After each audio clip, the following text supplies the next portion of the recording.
마태복음 25장 13절 같이 읽습니다. 그런즉 깨어 있으라. 너희는 그 날과 그 시를 알지 못하느니라. 이 시간은 그 날과 그 시를 알지 못하느니라. 지금까지 마태복음 25장 1절로 13절까지의 말씀을 쭉 봐왔습니다. 마태복음 25장 이 열처녀 비유는 모든 교회가 우리 주님 재림시에 될 말씀을 비유로 말씀하신 것이다. 다 잘 아시는 말씀들이죠. 그래서 저도 쭉 읽어보는 가운데 이 말세복음을 받은 저로서 한 말씀 한 말씀 읽어볼 때에 관심이 가지는 말씀들이 있어서 그 말씀을 집중해서 한 시간씩 하다 보니까 오늘이 13번째네요. 오늘은 이제 이 열처녀 비유 마지막 시간 되겠습니다. 그래 참 이 비유 말씀에 대해서 관심을 가지고 보다 보니까 한 말씀 한 말씀 여기까지 왔습니다.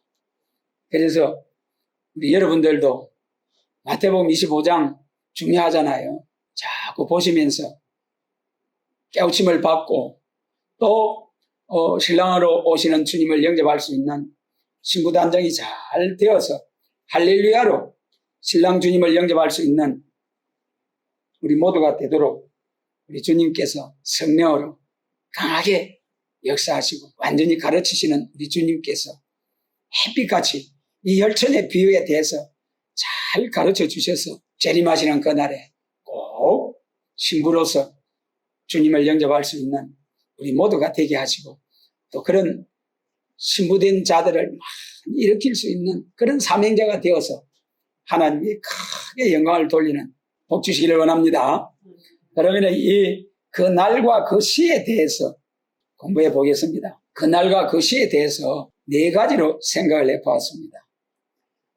우리 주님께서 그 날과 그 시에 대해서 언급을 하셨지만은 또 한편으로는 범사의 모든 목적이 이룰 때가 있고 범사가 기한이 있다. 범사가 기한이 있다고 하시고 모든 목적을 이루실 때가 있다.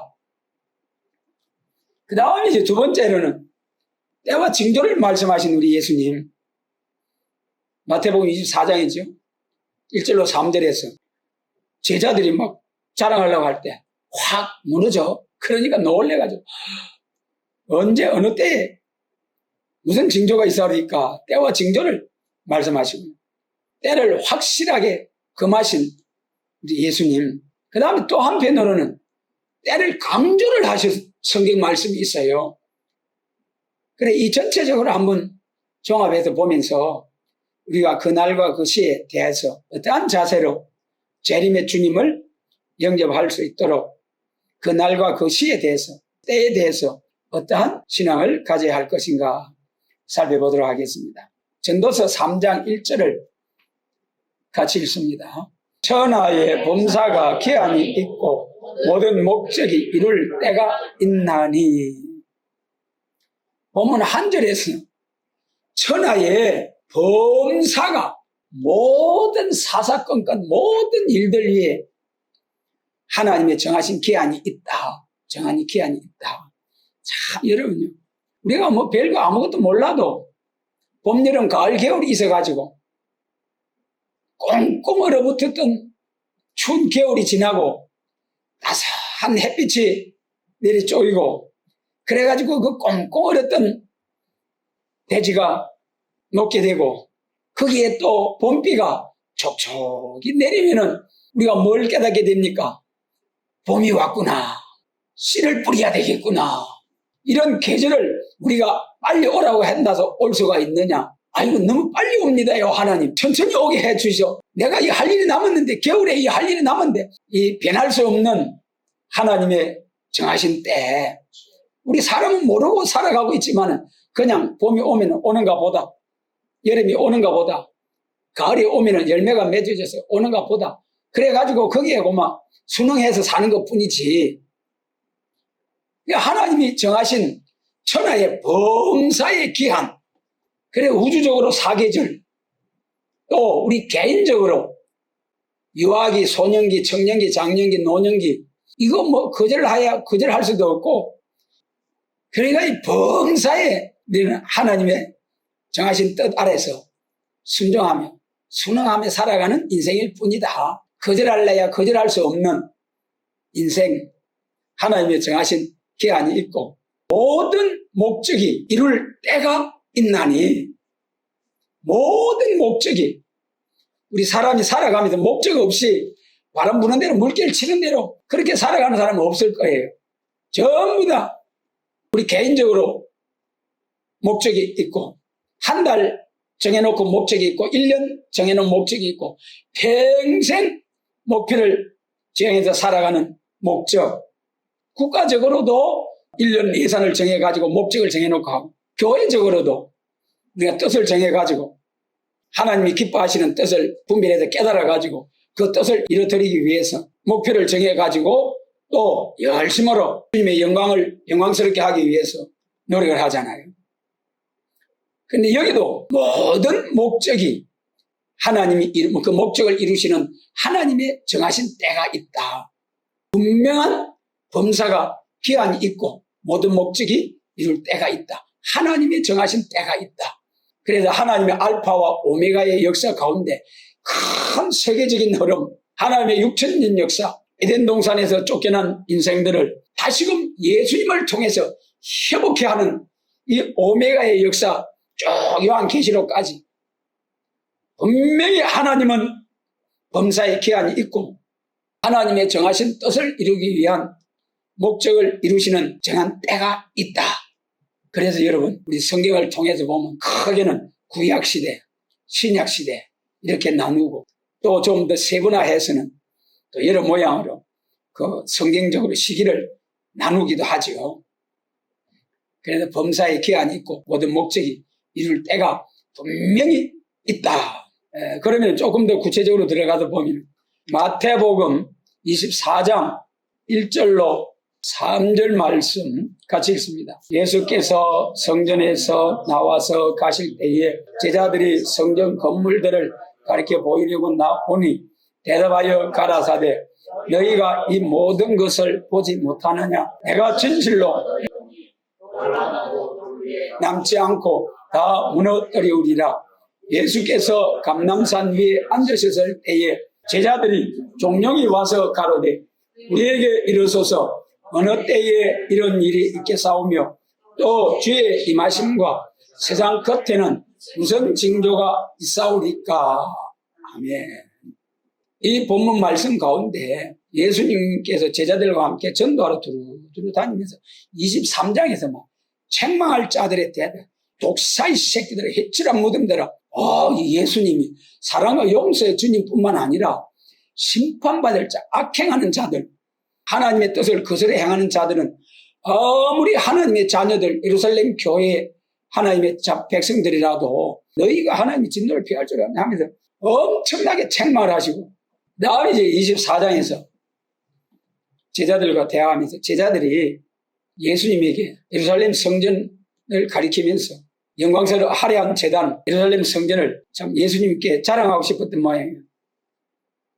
그때 예수님께서 말씀하시기를 너희가 이 모든 것을 보지 못하느냐? 진실로 너희에게 이르노니 돌 하나도 돌 위에 남지 않고 다 무너뜨리우리라. 이 제자들이 얼마나 놀랐겠습니까? 우리 예수님이 이 성전을 놓고 하신 말씀, 네가 이렇게 하는 일이 뭐고 네 표적 정리를 보여봐라.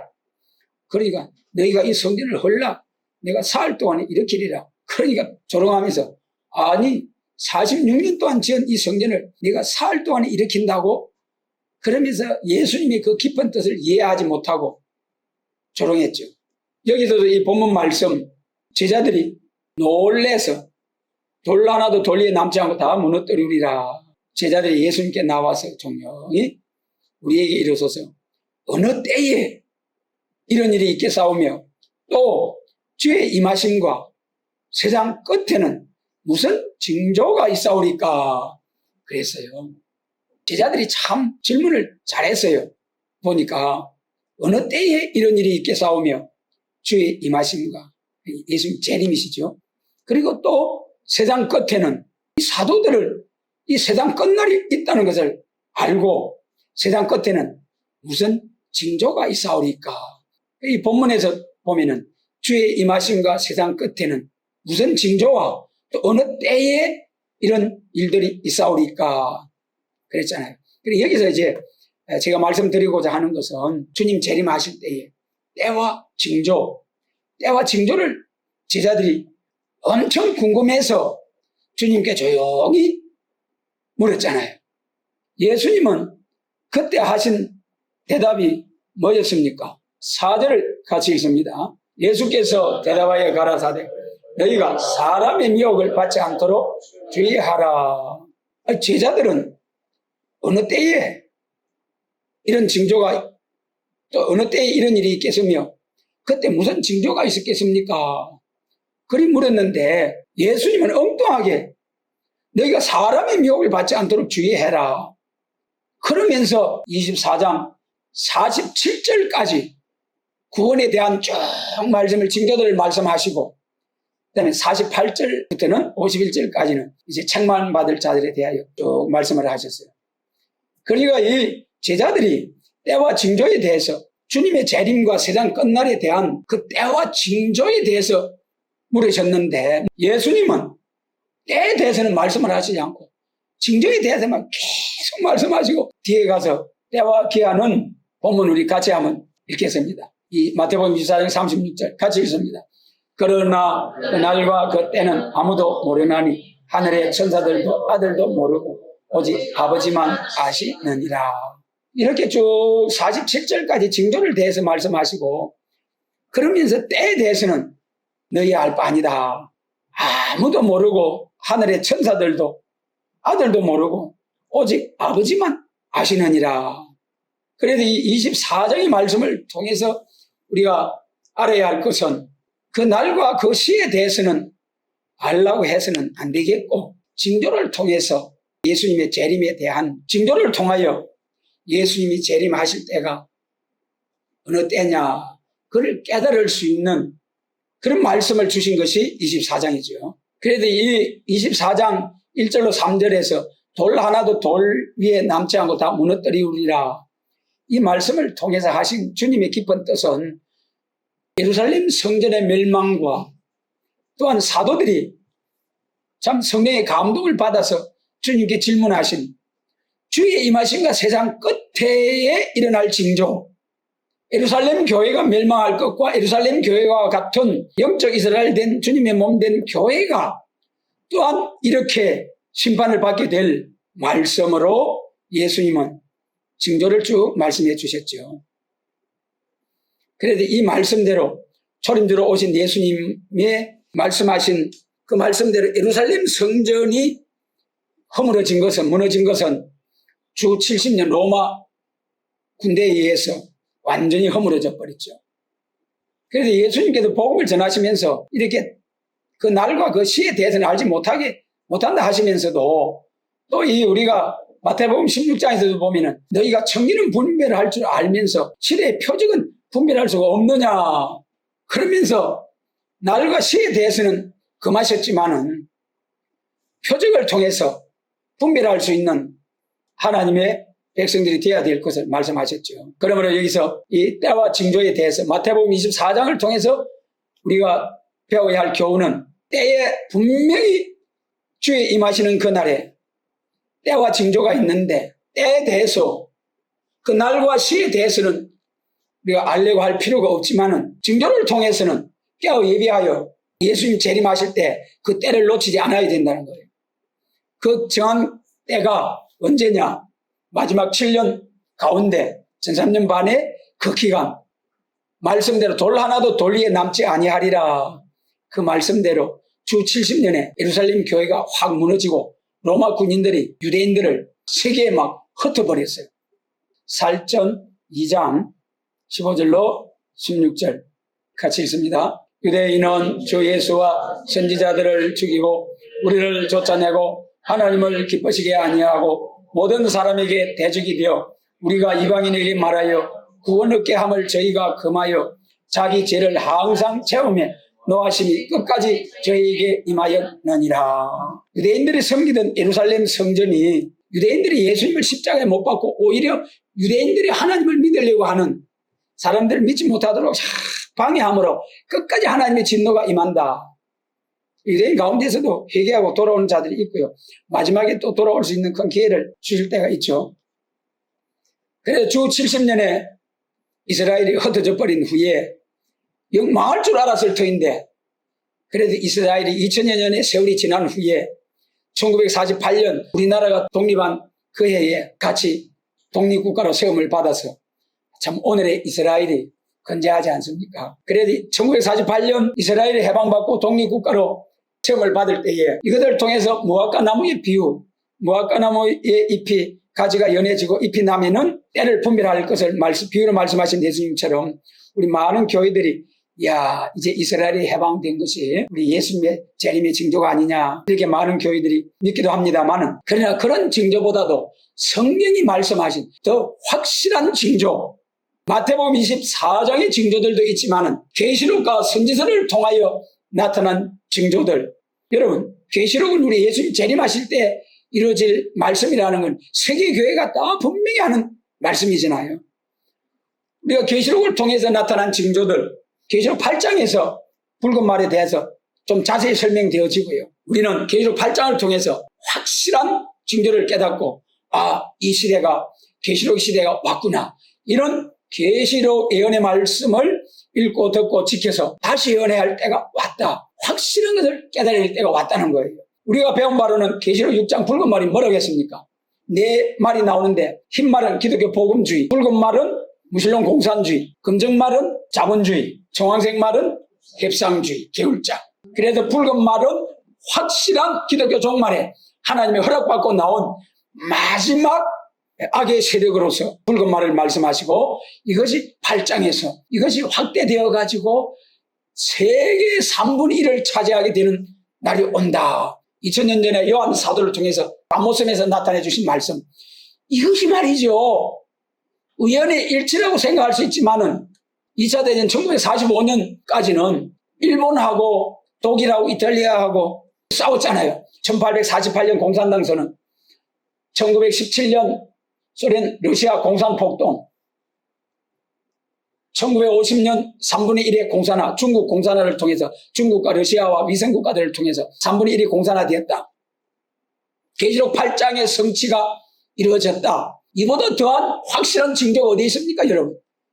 공산주의 저것이 지 맘대로 나오는 것 같아도 딱 2000년 전에 성경을 통해서 기록된 말씀대로 딱 나와가지고 이루어져 가고 있는 사실. 1950년에 3분의 1이 공산화되었는데 45년까지는 어땠습니까? 45년 때까지는 이 공산주의하고 자본주의하고 자유민주주의하고 하나였어요. 소련하고 미국하고 중국하고 하나가 돼가지고 일본하고 싸웠잖아요. 독일하고.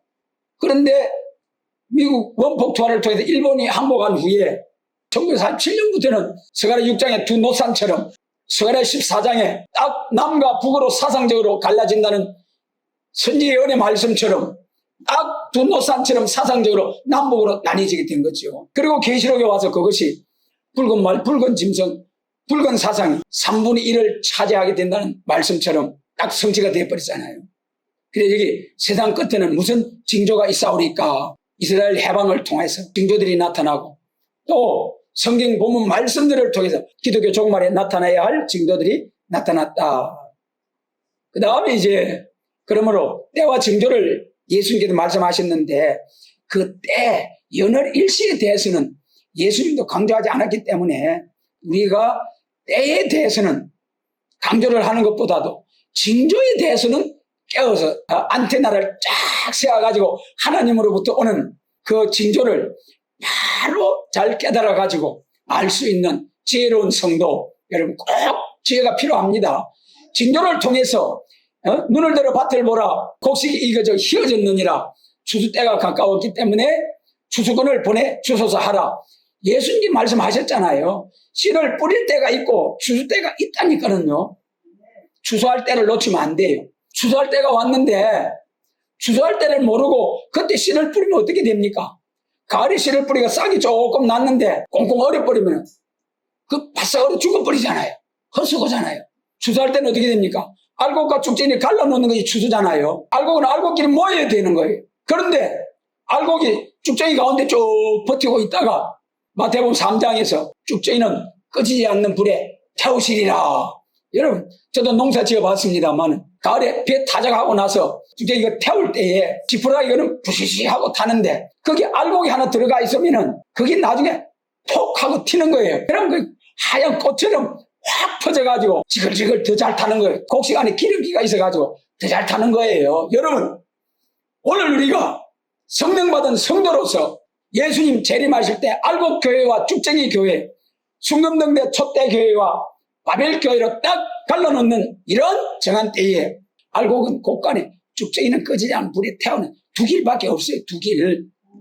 순금등대 촛대교회 계시록 1장, 서간의 4장, 계시록 12장, 계시록 17장, 음녀 바벨교회.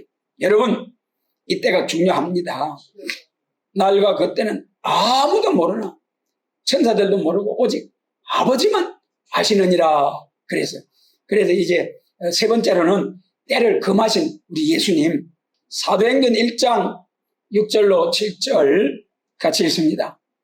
저희가 모였을 때에 예수께 묻자와 가로되 주께서 이스라엘 나라를 회복하심이 이때니까 하니 가라사대 때와 기한은 아버지께서 자기의 권한에 두셨으니 너희의 알 바 아니요. 그래서 때와 기한에 대해서 자꾸 알려고 하면은 하나님 아버지의 권한을 침범하는 거예요. 하나님의 주권을 침범하고서 살 자가 있겠습니까? 그러니까 여러분, 때와 기한에 대해서 연월일시에 대해서 우리는 떨어버리고 징조에 대해서 그에 대해서는 우리가 관심을 가져야 된다. 그래서 이 징조에 대해서는 아까도 말씀드린 바와 같이 눈을 들어 밭을 보라.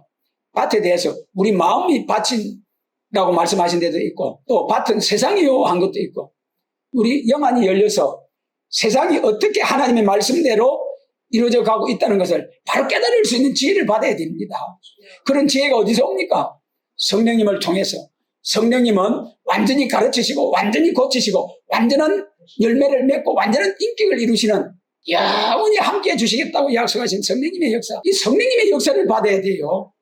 그래서 요엘서 2장 28절과 같이 이방의 빛이 되는 세계적인 종교를 이루기 위해서 하나님의 정하신 때가 되어서 하나님께서 예수님을 성경대로 보내시고 성경대로 베들레헴에 나게 하시고 애굽 피난케 하시고 또 유대 강야에서 세례 요한을 통해서 증거되게 하시고 다시 갈릴리로 물러가셔가지고 갈릴리에서 때가 자꾸 하나님 나라가 가까우니 회개하고 복음을 믿어라.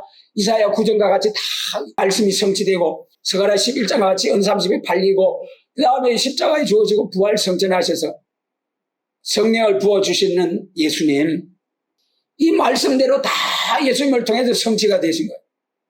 그래서 그 약속하신 성령, 이방의 빛이 되는 만민에게 부어주시는 성령, 그 성령 받아가지고 오늘까지 천국 복음이 온 세상에 전파됐잖아요. 이것이 이제 큰 문제예요. 그 은혜를 받았으면은 그 다음에 이제 재림하실 주님을 영접할 수 있는 교회로 성도로 발전해야 되는데 계속 그 말씀 가지고 마치 예루살렘 교회가 율법으로서 메시아 오심을 영접해가지고 메시아 오시면 바로 이스라엘 회복이 되어서 그리스도 왕국 이루어질 줄 믿고 메시아가 왔는데도 알지 못하고 십자가에 내주는 그런 하나님의 뜻을 알지 못하는 소경 기먹으리 예루살렘 교회. 그때 예루살렘 교회 대제사장 서기관 바리새인 또 율법사 성경 박사들이 예루살렘 교회에 있었던 것 아닙니까? 그럼에도 불구하고 성경대로 오신 메시아를 영접지 못하고 오히려 발악을 하고 안디바와 가야바 대제사장이 옷을 찢고 사형 그러면서 발악을 하면 자기 옷을 찢고 대제사장이 가장 먼저 예수님을 영접하고 엎드려 절하고 경배하고 해야 할 제사장이 그렇게 발악하고 예수님을 십자가에 내주고 그것이 기독교 종말의 영적 이스라엘 종말의 예표입니다. 오늘 교회가 진짜 정신 차리고 진짜 하나님 앞에 깊은 기도를 통해서 깨우침을 받아야 할 때는 왔어요. 그래서 이 날과 시는 하나님이 금하셨습니다. 분명히 금하셨어요. 그 다음 이제 또 한편으로는 때를 강조하신 말씀이 있어요. 하나님 이상하다. 때를 그만 그만지. 또 뭐 이쪽 말씀에서는 또 때를 와 강조하시고 이게 무슨 말씀이고. 성경도 그랬잖아요. 초림대로 오신 예수님은 원수도 사랑하고 오른밤 치면 왼밤 돌려대고 오리를 가지고 심리를 가지고 속어 달라 하면 그도 속어 다 주고 사랑과 용서에 하나님께서 말씀을 하셨는데, 아니 또 다른 성경에 보면 죽여버리고 진멸하고 멸망의 비로 소재하고 횃돌같이 살라버리고 발바닥 밑에 재화같이 싹 불살라 죽여버리겠다는 똑같은 성경인데, 이 짝을 보면은 원수도 사랑하고 용서하고, 이쪽에서는 죄인들만 용서 없이 죽여버리는 심판의 주님. 왜 그렇습니까? 정한 때가 있기 때문에. 용서하실 은혜의 때는 그래야 되고, 재림하실 때 용서할 기회가 다 주셨는데 그래도 회개치 않고 대적하고 나올 때는 더 이상 지체하지 않고 이제 심판을 하고 그래도 왕국을 이루시는 하나님. 그래서 여러분, 용서하실 때가 있고 심판하실 때가 있다. 다시 말씀드립니다마는 예루살렘 교회가 율법시대와 은혜시대를, 초림과 재림을, 메시아 오실 언약과 오실 예수님을, 그 시대를 구분하지 못해가지고, 율법과 은혜를 구분하지 못해가지고 예수님을 십자가에 내 죽어가지고 그 죄값으로 데살로니가 전서 2장 15절로 16절 끝까지 유대인은 하나님의 진노를 쏟아붓겠다. 여러분, 우리 교회가 그렇게 되면 되겠습니까? 사는 복음으로 살리는 교회가 돼야죠. 오늘 많은 교회가 있지만은 이 시대에 초림과 재림에 대한 기록된 말씀을 분별하지 못하면 예루살렘 교회와 똑같이 많은 교회들이 하나님으로부터 버림을 받고 심판을 받게 되고 그런 날이 옵니다.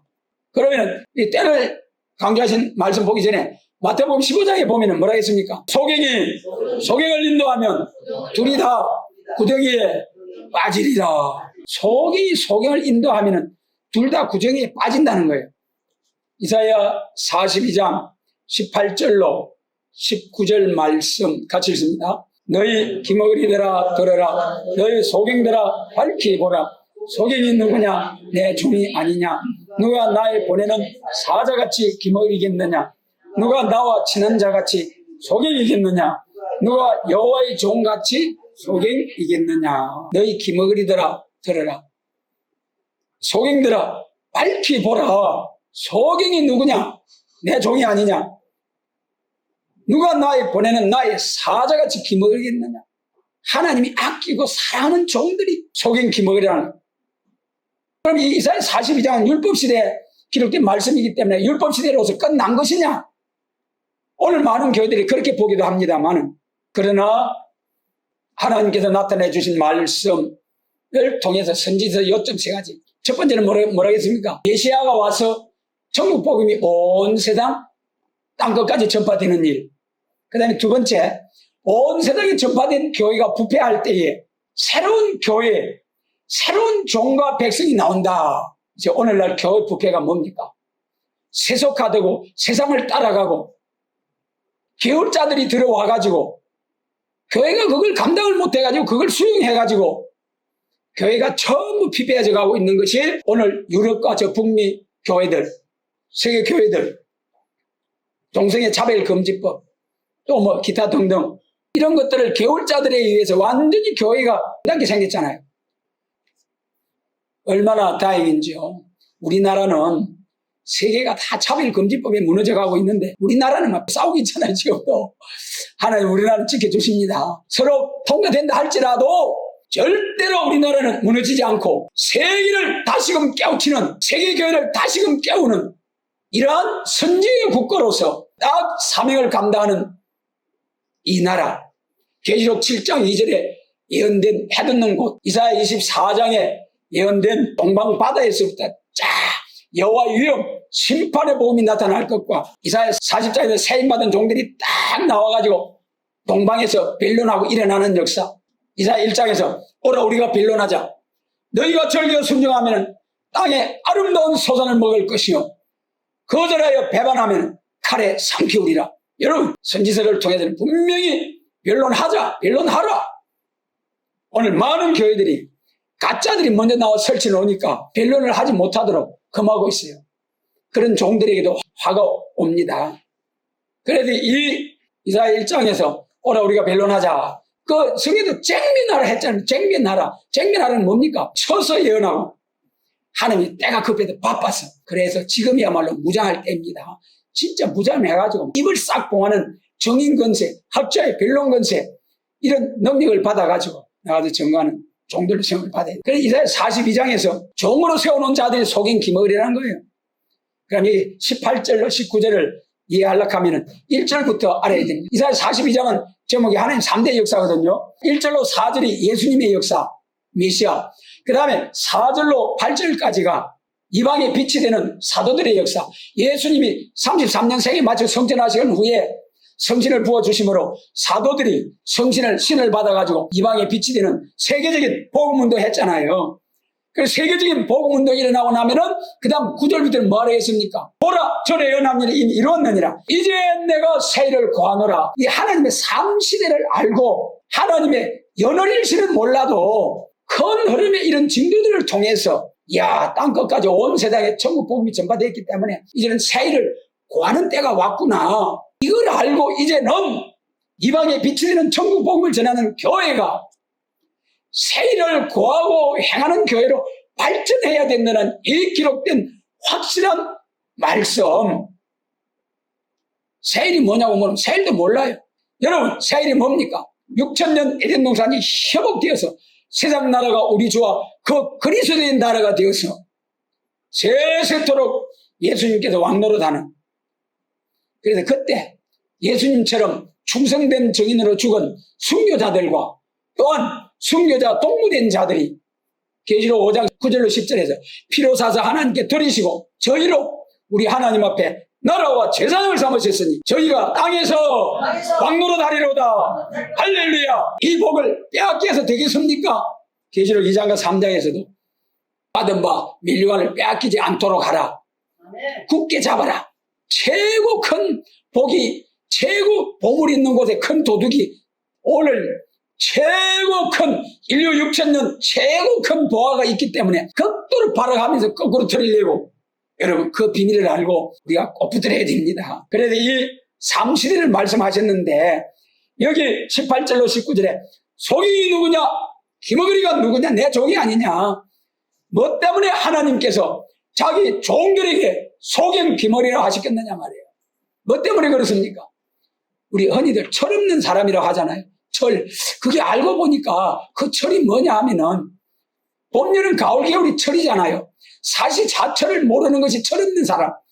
철이 없다는 것은 여기 본문에서도 메시아 그리스도의 시대, 이방의 빛이 되는 사도들의 시대, 예수님 재림하실 때에 세일의 역사의 시대, 이것이 구분이 안 되니까 철없는 속인 같은 자들이라는 거예요. 아무리 하나님이 귀하게 들어서는 종이라도 이 하나님의 삶 시대를 모르는 종들을 향하여 속인 기머리가 누구냐? 내 종이 아니냐? 누가 나 여호와의 종같이 속이겠냐? 우리 하나님 탄식하시는 거예요. 종으로 세워가지고 양무리들을 맡겨서 잘 대접하고 그래 하도록 해서 종으로 세워놨는데 이제는 이방의 빛이 되는 천국 복음 전하는 교회에서 재림과 심판과 새 시대를 증거하는 세일을 고하고 행하는 이러한 교회로 발전해야 참으로 하나님이 기뻐하실 종이 될 터인데 이 시기를 모르기 때문에 종들을 향하여 속인 기머리라 책망을 하신 데 있습니다. 그 다음에 또 때를 강조하신 것은 예레미야 8장 7절 같이 읽습니다.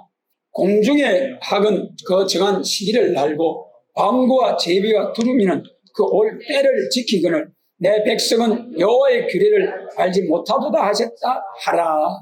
여러분 하나님의 백성으로 예수님을 십자가 내줘서 성령을 부으셔서 하나님의 자녀되게 하시고 양무리를 맡겨서 종으로 세워놨는데 공중의 학은 정한 시기를 알고 방구와 제비와 두루미는 올 때를 지키거늘 내 백성은 여호와의 규례를 알지 못하는데 여러분 종이고 하나님의 백성들이 철새보다 못하다는 거예요. 철새보다 만물의 영장으로 하나님의 형상으로 하나님의 신을 받은 이 존귀한 사람으로 태어났지만은 그래서 또 예수님을 영접해서 믿고 하나님의 자녀가 되었지만은 이 정한 시기를 알지 못한, 정한 때를 알지 못하면은 아무리 종이라 할지라도, 아무리 주님의 피로 산 백성이라 할지라도 철새보다 못하다.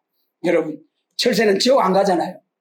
그런데 종, 또 주님의 피로 산 백성이라도 정한 시기를 모르면은 지옥 간다, 지옥 간다.